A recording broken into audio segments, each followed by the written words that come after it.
Welcome to Star Movie Recap. Today, I'm going to recap a 2013 action thriller film called Paker. A quick warning, there will be major spoilers ahead. The movie starts at the Ohio State Fair in Columbus, where the main character arrives, an expert robber with an English accent, whom everyone calls Paker. He is a modern-day Robin Hood, a professional thief who doesn't steal from the poor or harm the innocent. Under the guise of a holy father, Paker leads a group of criminals, including a brother of the Chicago mob, Hardwick, and 4 criminals with impressive reputations. Their goal is to rob the carnival. Paker breaks into the nearby security office and distracts the guards while the clowns sneak in and attack them. Inside, the guards keep a large chunk of money from the 3-day vacation. The group of criminals holds the employees hostage while Hardwick starts a controlled fire. Meanwhile, people continue to enjoy themselves without suspecting anything. One of the hostages is having a panic attack, and Paker tries to calm him down, assuring him that they will not kill anyone. Through flashbacks, we learn that Hurley, an elderly thief and father of the protagonist's beloved Claire, was the one who proposed that he participate in the robbery. Although Claire thinks they barely know each other, Paker has worked for Hurley for many years, and the former thief knows he can trust him. Hurley has provided Paker with all the resources he needs, including men from a clown gang, led by a criminal named Melander. Meanwhile, the fire goes from controlled to monstrous, clearly causing panic among the participants. When a sum of more than $1 million ends up in the hands of the robbers, they take advantage of the commotion and successfully flee the scene. With the assistance of their accomplice Carlson, posing as the fire chief, they manage to leave the area. When Hardwick and Paker cross paths in an abandoned industrial area, the latter blames the man for the deviation from the original plan. While spying on the firemen changing in the tent, Hardwick had lost time getting to the planned location and, as a result, had set the fire in the barn not behind the livestock pavilion but near the propane tank depot. Since this increased the public risk, the investigation became more of a priority. The other part of the group arrives, and they all get into the car. As they drive along a rural road, the leader, noting the professionalism of the rookie Paker, offers to do another robbery. This time, however, he can expect a portion of $1 million. But Paker firmly refuses, preferring to get his $200,000 and get out of the shady business. Following a predetermined scenario, everyone prepares to kill Paker as he refuses to join them in the new robbery. Paker takes little time to realize that he is in danger, manages to injure Carlson, and then leaps out the car window after being shot by Melander. The gang leader forces Hardwick to finish off the rebellion. The latter gets out of the car, shoots Paker, and throws him into a pond, after which the bandits make a hasty escape. Soon after, a farmer passes with his family along that road. Noticing blood on the road, he finds the protagonist in the pond and delivers Paker, miraculously surviving, to the town hospital. Upon waking up in a hospital bed, the man hears on the news that a fire at an amusement park has killed many individuals, and the robbers have not been found. The protagonist notices the police outside the hospital and has no intention of waiting for them to question him, so he puts a doctor to sleep and steals his clothes. After that, he escapes, taking a patient outside. Outside, he steals an ambulance and drives away. He stops to recover and treat his wounds in the van. Paker decides to track down the group that betrayed him and kill them one by one. After more or less recovering, Paker sneaks into a hunter's hotel room, where he steals a pair of clothes, a multi-tool, an electric razor, and another gun. After stealing another person's car, Paker heads to a check cashing center in Memphis. He takes a hostage and enters the center to commit an armed robbery. He needs the money to create a new identity and new documents. Later, Paker goes to Houston, Texas and reveals he is a friend of Bob Hurley. He orders the new documents from the print shop's owner and pays him a handsome sum of money. While waiting for the new papers to be delivered, Paker calls Hurley and asks him where Hardwick's brother is. Hurley tries to convince him to stay away because these are dangerous and out of touch people. Nevertheless, Paker insists on knowing the address, and the old thief reveals to him the bar where Hardwick's brother works. Paker immediately travels to New Orleans. He enters the bar and beats up the security guy, after which he finds Hardwick's brother, who happens to own 5 bars on Bourbon Street. The guy reveals to him that Melander and his gang are in Palm Beach, an island in a city of billionaires and multimillionaires. Parker immediately calls Claire and her dad and tells them to take a trip of some kind. The protagonist realizes that his enemies will use the people he cares about to get to him. Meanwhile, the scene moves to Florida, where real estate agent Leslie Rogers stays and works, which will play an important role. At that moment, the criminal group is planning its next big heist. Hardwick learns from his brother that Parker is alive. When Hardwick reveals this to Melander, the latter becomes enormously angry. He becomes so angry that he is about to shoot one of his men, but Ross says the plan will fail even without one of them. Melander orders Hardwick to call his powerful uncle, Mr. Danziger in Chicago, to hire a hitman to kill Parker. Danziger sends his best hitman, named Kroll, on Parker's trail. The hitman first breaks into Claire's house to kidnap her and then gets to Parker. The girl packs her bags to go on vacation but hears a strange noise in the house. However, the perceptive girl manages to sneak out of the house through a window and stabs the tire of the hitman's car, after which she escapes from the killer in the car. Claire tearfully calls her lover and tells him that a hitman has entered her house.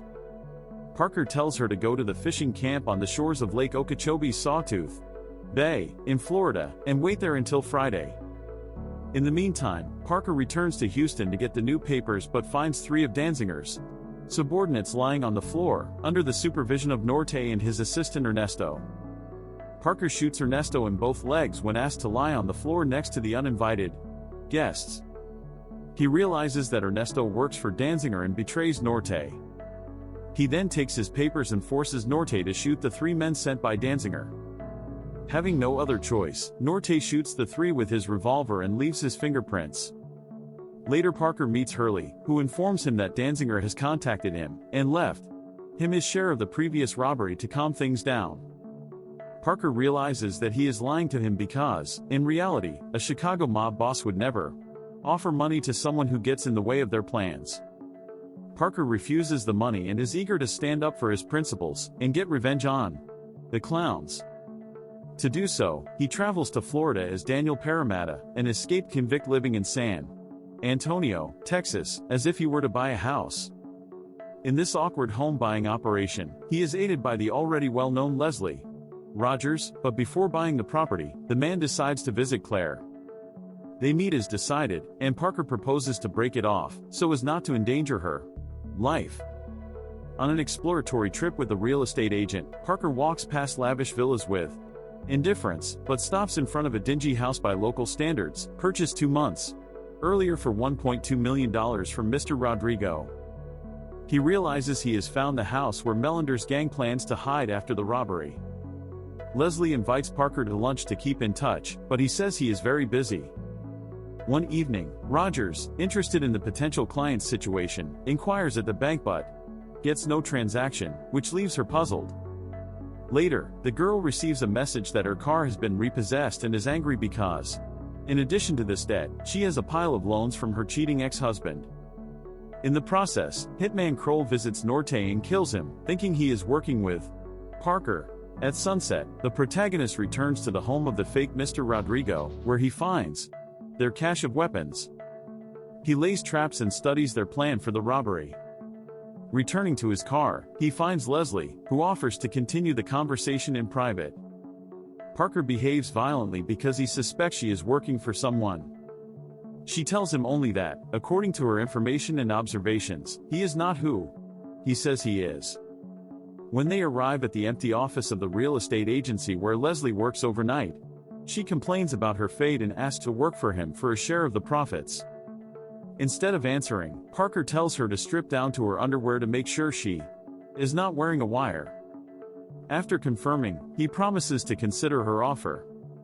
The next day, Parker contacts Rogers and offers to help him with the mission for a share of the money, and she accepts.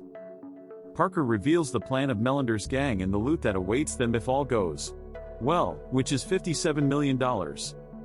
When Parker reveals that they want to rob the diamond auction, belonging to a local socialite, Miriam Hop Clinton, Leslie freaks out. She thinks it is too risky a mission and that they will be caught, but by now, she cannot back down. Melander and the gang arrive at the back gate of Mrs. Clinton's vast estate, where the auction will take place. Melander and his accomplices are dressed in blue jumpsuits, from a company specializing in technical assistance for public events. Afterward, Parker drops Leslie off to take a cab to her office and heads to his hotel room, where he meets Kroll. A fierce fight breaks out, and Parker hits the killer in the head, who slams his head against the bathtub. Thinking he is dead, he exits the bathroom, but shortly afterward, Kroll attacks him from behind. The assassin tries to stab him but is then thrown from the 26th floor balcony. Unfortunately, Parker is also seriously injured, but at least he is alive. When the protagonist goes to Leslie's house, the local policeman questions Leslie about her client, Parker. Suddenly the woman notices bloodstains on the floor and tries to send the policeman away. Later, Parker asks her to go to a pay phone to call Claire. He cannot risk going to a hospital, so Claire arrives to treat his wounds and tells him that she refuses to part with him. Meanwhile, Parker's enemies prepare for an upcoming robbery. Hardwick waits for the auction to begin, and remotely activates the sequential pyrotechnic systems Ross has placed in the speakers. Melander and two accomplices dressed as firemen drive to the estate in a fire engine and take the jewels. The police put up all three drawbridges between Palm Beach town and the mainland. They also guard the marina and block the roads. Hardwick, aboard a speedboat, distracts the police, and Melander and his comrades in arms dive into the lagoon with their wetsuits and diving gear and return home. There, Parker is waiting for them, hiding under tables with two guns. This is where Leslie comes in, whom Hardwick captures after finding her peeking through the window. Melander suspects Parker is nearby and sends his men to search the house. Parker silently kills Ross, after which Melander orders Hardwick to go after Parker. Meanwhile, Carlson stays with Leslie. Melander spots Parker and tries to shoot him in the back, but he misfires. The fight is followed by Parker's elimination of Melander, and simultaneously, Leslie shoots Carlson with the gun hidden under the table. Hardwick presents the gun to Leslie and threatens to kill her if Parker does not agree to split the loot. But when he pulls the trigger, it turns out that the gun is defective. Parker hits Hardwick directly in the forehead.